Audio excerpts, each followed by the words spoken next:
Hello YouTubers, it's been a while since we've put something on the channel. You just saw the bike riding there. One of the first startups we've done. We run a bit of fuel and a tube into the bowl of the carburetor. There's some random photographs at the moment just of me etching the mud guards onto the plastic, ready for its final white coat. There's a bit of a mock-up of the spring there. We're all sort of mastered up, ready for numerous coats of white. There's a shot of the shock absorbers sitting as they're going to be, ready for the exhaust here with the springs.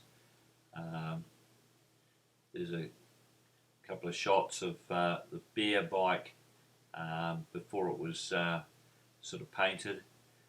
These are random shots. A friend of mine, Tui, he's ticking up the pegs. We lowered those and made some brackets, as you can see there, which are bolted onto the frame and the normal TIG.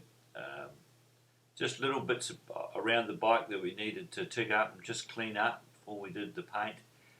Here's the Fantic exhaust. Had a number of holes in it, so it had to be cleaned up, and they were welded up. And yeah, we wanted to keep that.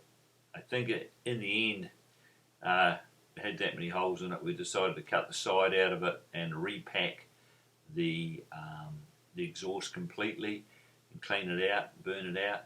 Here's a photograph of the one of the fins that had broken off one side. So you can see it on both sides. When we took it off, it was only one side, but we noticed someone had a crash on the other side. So we cleaned all that up. Here's the Fantic spring that's going into the Chinese shock absorber. We heated that up. We put it in a hand press, and we squeezed about 15 to 20 millimeters out of the top of it. Then we threw it in a bucket of oil to anneal it. There's a shot of the exhaust, and a little hose pipe, a couple of Jubilee clips. And we tried some of these plastic ties, but they weren't successful. We've gone back to Jubilee clips with them. Here's our final assembly of stuff with the bike frame's been painted. Oh, this was an oddball thing. When the shock absorber squeezes up and down, it made a squishing sort of a sound. So we didn't really like that. It was some sort of breather, and it's not really necessary. So we tapped and put a screw in that. This is the kickstand of the kick start.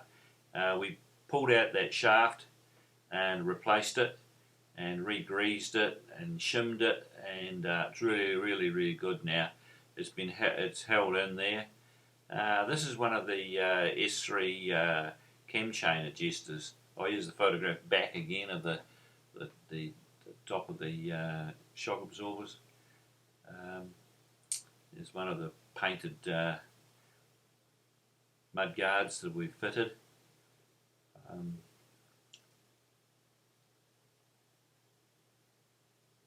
Seat in place. Everything took a wee bit to fit, especially those side panels underneath the seat and that. They were quite awkward to fit, but we got that. You do notice the bike sits quite high, wheeled to underneath the under the mudguard. I think that was a style that they had in those days. But when someone's riding it, it is actually comes down, settles down quite a lot, and rides sort of normal. But that must be a wee bit of a combination of the Chinese shock absorber and the Fantic spring.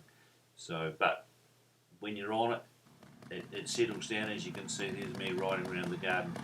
It settles down quite nicely, and it's got a very nice bike to ride. It's got lovely back end. The front's good, brakes are powerful, especially the front and the back, with the drum shoes at the back. yeah, we're really pleased with it. So it's not quite tuned up. Um, you probably noticed later on when the movies come, it's hunting a little bit. It just needs a bit of playing around with the mixture. These things don't have they don't have an air screw. It's a fuel screw, because it's closer. The fuel screw is closer to the engine. It's a Delorto carburetor. Mikuni's and the other brands, Key and have an air screw. This is a slightly different setup. Yeah, so we're awfully pleased with it. At that stage we were waiting for the decals to be made at the printers. We'd done that a couple of months before, so he took his time to compose those and design them. We took it down to him, and he applied all the necessary decals in the right places. So we were really happy with that. I'll just let you have a look at some of the photographs. It's good.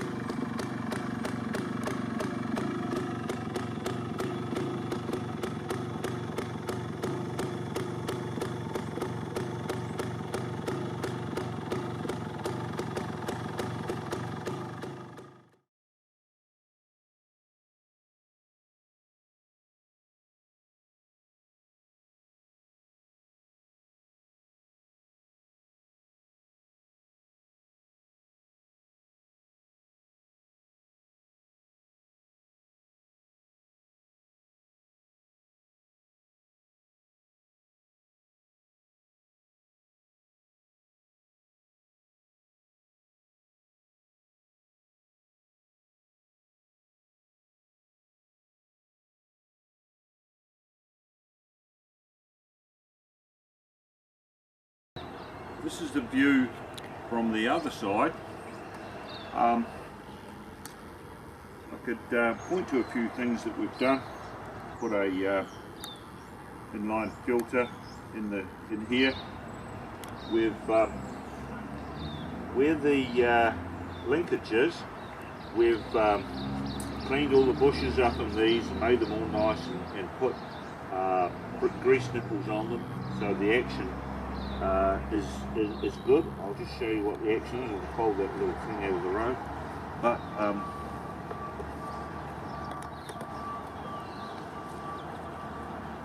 yes, so very nice.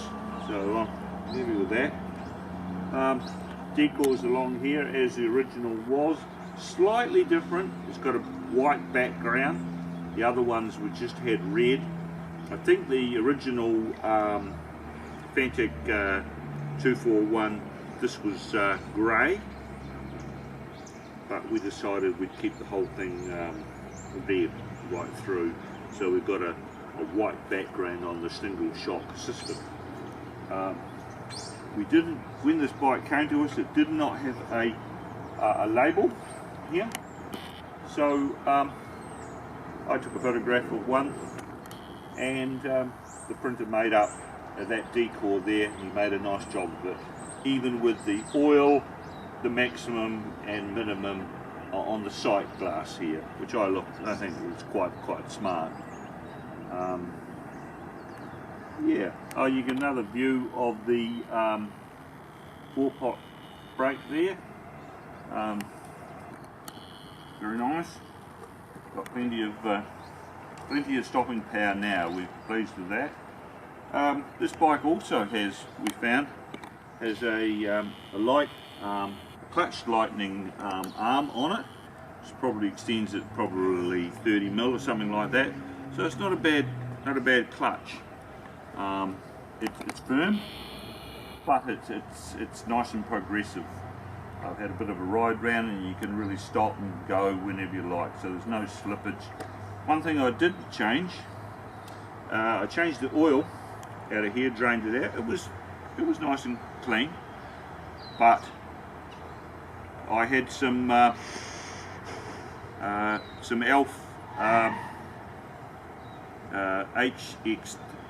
HXT 740, which I use in my Montesa, and it's a very nice gearbox oil. I can recommend it to anybody. So we put some of that in that, and the change is just, you can find neutral. The clutch is nice and progressive. It's a great oil. I'd recommend it any time.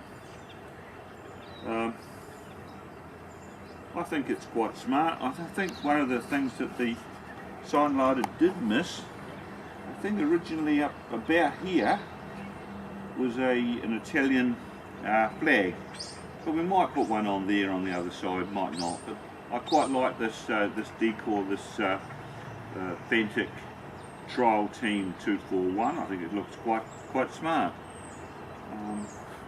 Another thing we did, we're having a lot of trouble with our filler cap here, the overflow, so coming off. So we decided to drill it straight out so that this tube goes right down, about that much down as a breather tube, and if it falls over, it'll flow out there. It's mostly just a breather.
Well, that's it running.